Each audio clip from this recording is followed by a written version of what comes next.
Something absolutely ridiculous happened to me in the forest on Roblox, and I still cannot believe the developers actually programmed this into the game.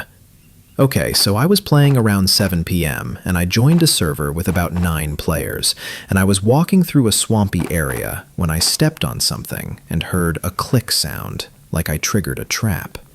But instead of a trap, a tiny door opened in the ground, and this little gnome crawled out and looked up at me and typed, "Finally, someone found me. I have been stuck down there for 300 years."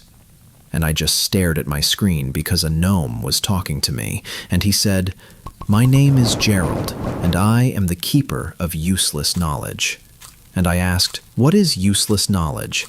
And he said, "I know things that will never help you, but are interesting nonetheless."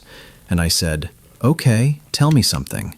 And he said, "Did you know there are exactly 4,207 invisible frogs hidden across this map?" And I asked why, and he said, "Nobody knows. That is why it is useless." And I started laughing because this was the most random thing ever.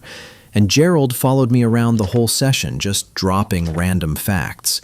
Like, the oldest tree in the forest is actually only 2 weeks old in game time, and every time you blink, your character blinks too. You not see it. And the clouds are actually just one cloud copy-pasted 600 times. And I was dying laughing at how specific and pointless all this information was.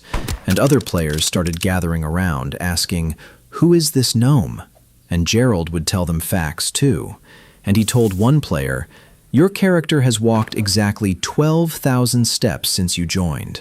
And the player checked their stats, and it was accurate. And hey, if Gerald sounds amazing, please... Gerald followed me for like 2 hours, and then he said, "My time is up. I must return to the underground and wait for the next curious soul." And he gave me a tiny hat that does nothing but looks cute, and he crawled back into the ground, and the door disappeared. And I still wear that tiny hat every time I play, because Gerald was the best NPC I have ever met, and I hope someone else finds him and gets to experience his useless wisdom. Anyway, that was my hilarious encounter. Make sure to subscribe to my YouTube channel because I need to find more hidden NPCs like Gerald. Peace.